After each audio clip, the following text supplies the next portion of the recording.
Вследствие всех новшеств в жизни человечества существенно снизилась читательская активность, что стало особенно заметным за последние несколько десятков лет. Несмотря на то, что в книгах можно получить более глубокие и тщательно отобранные знания, нынешнее поколение отдает свое предпочтение технологиям. Книга сопровождала людей на протяжении многих лет. Они должны быть верным спутником человека на протяжении всей его жизни, ведь в них можно найти ответы на многие вопросы. Однако на сегодняшний день качество источников знания очень сильно снизилось, что приводит к потере заинтересованности читателя. Для того, чтобы книга могла конкурировать с таким гигантом, как интернет, печатным изданиям необходимо очень тщательно подходить к своей работе, считает заслуженный деятель культуры и поэтесса Бактыгуль Чотурова. Даже если есть технологии, никто не заменит настоящего чтения книги. Я считаю, что низкокачественные книги, которые публикуют в последнее время, это самая первая причина потери читателя и пропаганды интернета. Если печатные издания будут публиковать произведения по-настоящему талантливых людей, то и интерес к чтению книг повысится. На сегодняшний день важно то, что мы передаем молодому поколению через книги. Причин, почему одни читают книги взахлеб, а другие и вовсе не прикасаются к ним, масса. Воспитание или круг общения – это все индивидуально. Однако роль книги в нашем обществе не изменилась и не изменится. Поменяться может только формат самой книги. Даже если в библиотеках нет посетителей, с помощью того самого интернета пользователи черпают знания со страниц изданий через свои мониторы. Книга является хранительницей человеческого наследия.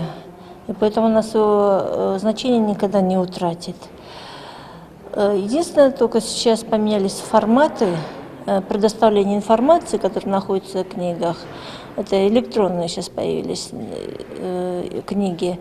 Технологии, они не отменяют книги, они просто дополняют, потому что невозможно в интернете найти информацию, которую можно сказать с стопроцентной уверенностью, что эта информация правильная и достоверная. Однозначно говорить о литературных предпочтениях сегодня сложно. 21 век технологий, привнесшие в мир книголюбов интернет и электронное чтение, смажет истинную картину. Сегодня читатели разделились на две категории – ценители бумажных страниц и предпочитающие удобство и доступность электронных носителей. Как признается Беликова Уулджан, она очень любит читать бумажные книги, несмотря на то, что является студенткой музыкального колледжа. Для нее чтение книг означает ее развитие не только в профессиональной деятельности, но и в разностороннем развитии как человека. Для Уулджан книги – это источник не только знаний, но и вдохновения. Если сравнивать настоящую книгу с электронными вариантами, то когда ты читаешь электронный вариант, то такое ощущение, как будто ты попадаешь в какую-то игру.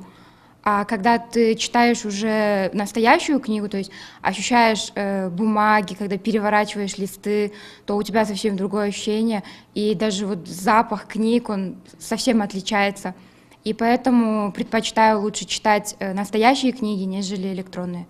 Потому что их сравнить вообще невозможно, это две разные вещи. Книги – это интересные собеседники, мудрые наставники и верные друзья. Они научат и все расскажут. Совершенно очевидно, что за обложкой книги скрывается целый мир, неизведанный, загадочный, неповторимый. Несмотря на то, что в настоящее время источником любой информации стал интернет, роль книги в современном обществе не угасает. Мерим Кубанычбек кызы, Улугбек Нарматов, Новости Ошпери.